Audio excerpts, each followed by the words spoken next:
بسم الله، والصلاة والسلام على أشرف خلق الله. حبايبي عاملين ايه؟ ان شاء الله تكونوا بخير يا رب، وفي أتم صحة وأحسن حال يا رب. دعوة لمرضانا يا جماعة، ودعوة لأمواتنا ربنا يرحمهم جميعا يا رب. احنا النهاردة معانا ايه؟ معانا حمام كداب. انا خليته عشان تعرفين ان الخلي ده بياخد وقت، فخليتهم بس هعملهم معاكم يعني. والخلي ده ان شاء الله مره كده هنجيبه وهنخليه سوا مع بعضينا. بص انا بعمل له جيب ازاي عشان انا خليته وغسلته غسله نظيفه. بصوا الجيب انا بعمل له الجيب ده عشان تبقي تزوفي فيه الرز من جوه.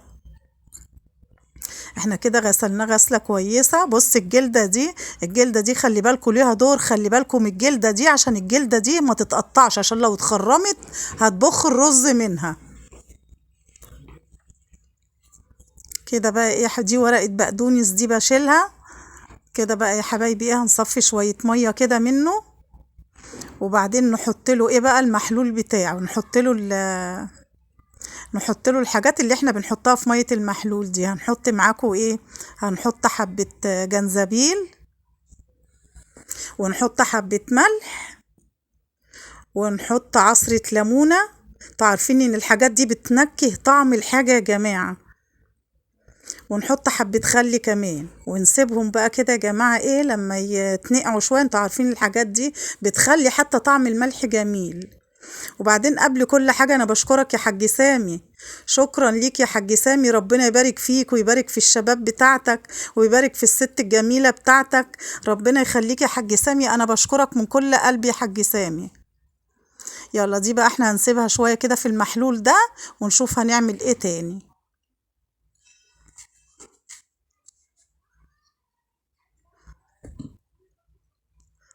انتوا عارفين يا جماعة ان الحاجات اللي هي بتتحط في المنقوع دي بتنكه طعم اللحم، يعني اللحم نفسه بيبقى طعمه جميل، والزفارة كلها بتروح من الليمون، والجنزبيل ده بيضيع طعم الزفارة في الحاجات دي خالص.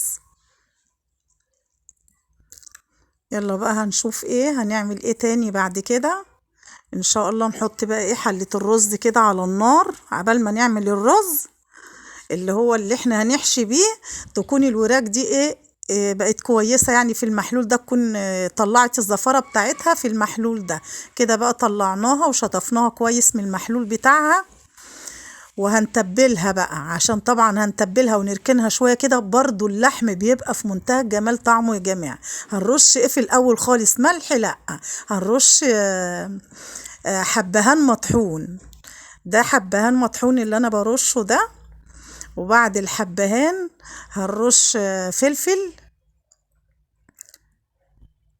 هنرش فلفل وحبهان وحبة ملح برضه، بس مش ملح كتير بقى يا جماعة، عشان احنا حاطين ملح في المحلول، وملح كمان في الحشوة، ما يطلعش حادق قوي. خلي بالك كويس جدا من الحتة دي.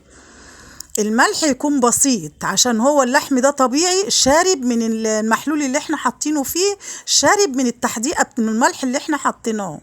فما تحطيش ملح كتير. التوابل دي تحطيها وتحطي ملح بسيط كده. يلا بقى نعمل ايه، نحط الحلة كده على النار، ونحط فيها معلقة زبدة وحبة زيت، ونحط فيها الرز ان شاء الله ايه نحمره. دي بقى هنركنها كده على جنب، ونسيبها عبال ما نخلص الرز تكون هي شربت من التوابل دي. طعم الحمام الكداب ده بيبقى تحفة يا جماعة لما بتعملوه كده بالطريقة دي. ده كده هنركنه بقى، وان شاء الله بإذن الله هنعمل ايه، هنعمل الرز. يلا نسمي ونصلي على الرسول كده، ونحط حلة على النار، نقول بسم الله الرحمن الرحيم. حطينا فيها معلقة زبدة وحبة زيت، وحطيت فيها الرز، ادينا له كام تقليبة كده. وبعد ما اديته كام تقليبة، طبعا الوراك وانا بخليها بقى كان فيها لحم كده بيتقطع مني، وطبعا العظم كان فيه لحم، شيلته كله وحطيته في الرز وانا بقلب الرز. اديته كام تقليبة وحطيت التوابل وحطيت المية. كده بقى ايه، بصوا الحتت بتاعت اللي انا كنت شايلاها من العظم، بصوا باينه خالص اهي في الرز. بس يا تيتا كفايه يا تيتا. على فكره انا شلت من الميه دي، الميه جت كتير شلت منها. بس كده بقى يا جماعه ايه، ان هشيل منه حبه ميه وهسيبه بقى ايه لما يستوي. بصوا لسه ما استواش وريحته كانت طالعه تحفه من التوابل طبعا اللي بتحطيها، والحبهان المطحون ده بيعمل ريحه رهيبه يا جماعه هو وبهارات السبعه بيعمل ريحه رهيبه للحاجات دي.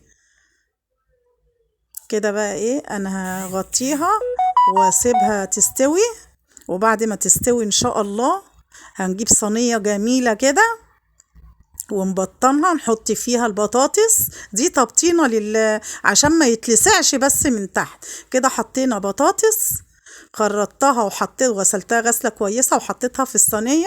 نعمل ايه تاني بقى يا حبايبي؟ نروح حاطين عليها توابل. دي بهارات سبعة، بهارات السبعة دي بتبقى فيها كل حاجة، يعني ممكن تبقى في غنى عن أي توابل تانية، الملح وكفاية. بس طبعا أنا رشيت التوابل دي وكنت حاطة عليها فلفل وحاجات كده، وحطيت البصلة وحطيت عليها البصل طرنشات كده وطماطم طرنشات. دي يا جماعة تبطينة كده للصينية. طبعا هي بتنزل السائل بتاعها، البطاطس طبعا والبصل والطماطم بينزلوا صوص كده بتستوي فيه، او بنحط حبة مية سخنة كمان. ده كله عشان ايه؟ عشان الحمام تشيليه حلو كده ويبقى حلو وما يتلسعش. حط حبة توابل برضو، تبلها كده عشان بيبقى طعمها جميل من تحت. بتحطيها على الرز كده بيبقى طعمها تحفة، البطاطس بالبصل بالطماطم دي. يلا نعمل ايه بقى؟ نجيب الخلة كده نحطها جنبنا، ونجيب الرز ونسمي ونصلي على رسول الله ونقول بسم الله الرحمن الرحيم. نجيب الورك كده نفتحه. بصوا بقى الجلدة دي بتبقى لها دور جميل ازاي، انا بخلي بالي منها كويس جدا وانا بخلي الوراك عشان ما تتقطعش مني. كده في الجيب اللي انا قلت لكم عليه اللي انا عملته، بصوا الجيب ده بقى هو اللي بيشيل الرز بقى. بتحط الرز كده فيه من جوه، هو اللي بيشيل الرز بقى الجيب ده. بسم الله الرحمن الرحيم. نحط كده ايه في معلقتين بس، ما تزوديش الرز. ليه؟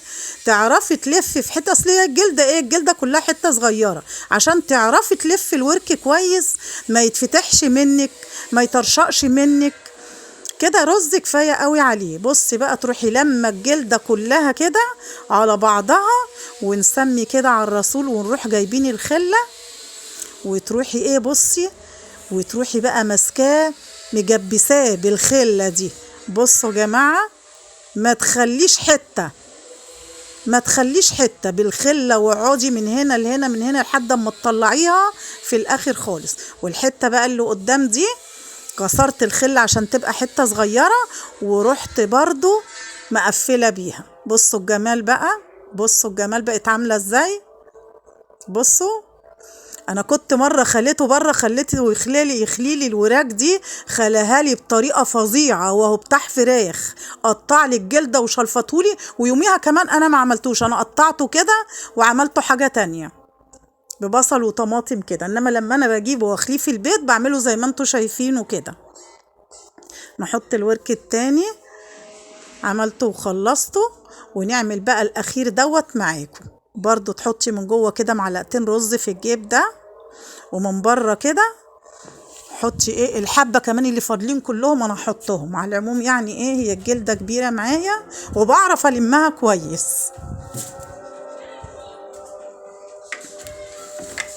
يلا ايه بالخله برضو نلفه لفه كويسه كده، وبالخله برضو، وتفضلي بالخله برضو في الجلد ده. ما تخليش حته ما تخليهاش. ليه؟ عشان الرز ما يطلعش منها. وبرضو الحته اللي بتبقى مفتوحه في الاخر دي بروح لمها على بعضها، وبرضو بالخله، وبروح مقفلاها. بصي بقفلها بالشكل الجميل ده، اتقفل وبقى جميل ومفيش. بصوا مش هيخر الميه، لاني انا بصوا مجبساه، مش مقفلاه بالخله، مجبساه. بصوا شكله عامل ازاي. بصوا بقى شكله بقى جميل ازاي. بصوا شكله جميل ومفيش ولا رزايه تتفتح. ودلوقتي هتشوفوه شكله وتقديمه هيبقى شيك وطعمه هيبقى تحفه. نعمل ايه بقى يا جماعة كده؟ هنروح غاليين حبة مية مغلية، بس تكون مغلية.